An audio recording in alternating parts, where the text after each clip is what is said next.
CPM സംസ്ഥാന committee ആഫീസായ AKG സെന്ററിന് നേരെ നടന്ന ബോംബ് ആക്രമണത്തെ ചൊല്ലി വാദപ്രതിവാദങ്ങളുടെ പുറകെയാണ് കഴിഞ്ഞ 2 ദിവസങ്ങളിലായി കേരളം. പാർട്ടി കേന്ദ്രങ്ങൾക്ക് നേരെ നടന്ന അക്രമത്തിനെതിരെ സംസ്ഥാന വ്യാപകമായി തെരുവിലിറങ്ങി പ്രതിഷേധിക്കുകയാണ് CPM പ്രവർത്തകർ. അത്തരത്തിലുള്ളൊരു പ്രതിഷേധ സമരം സമൂഹ മാധ്യമങ്ങളിൽ വൈറലായിരിക്കുകയാണ്.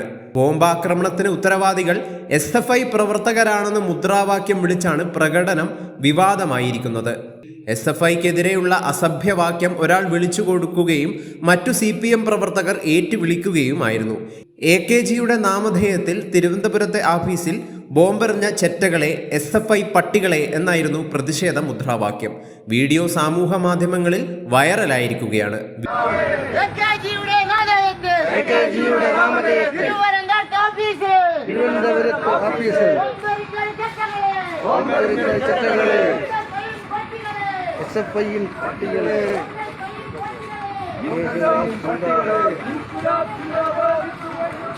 പാർട്ടി സംസ്ഥാന ആസ്ഥാനമായ AKG സെന്ററിൽ ബോംബെറിഞ്ഞയാളെ 24 മണിക്കൂർ പിന്നിട്ടിട്ടും പോലീസിന് കണ്ടെത്താൻ സാധിച്ചിട്ടില്ല.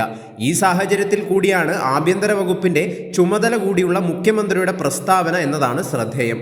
ഫേസ്ബുക്ക് പോസ്റ്റിട്ട ഒരാളെ പോലീസ് കസ്റ്റഡിയിലെടുത്തു എന്നല്ലാതെ അന്വേഷണത്തിൽ മറ്റു പുരോഗതികൾ ഒന്നും തന്നെയില്ല. AKG സെന്ററിന് നേർക്ക് കല്ലെറിയുമെന്ന് ഇയാൾ ഫേസ്ബുക്കിൽ പോസ്റ്റ് ഇട്ടിരുന്നു. അന്തിയൂർക്കോണം സ്വദേശിയായ ഇയാളെ കാട്ടായിക്കോണത്തെ വാടക വീട്ടിൽ നിന്നാണ് പോലീസ് കസ്റ്റഡിയിലെടുത്തത്.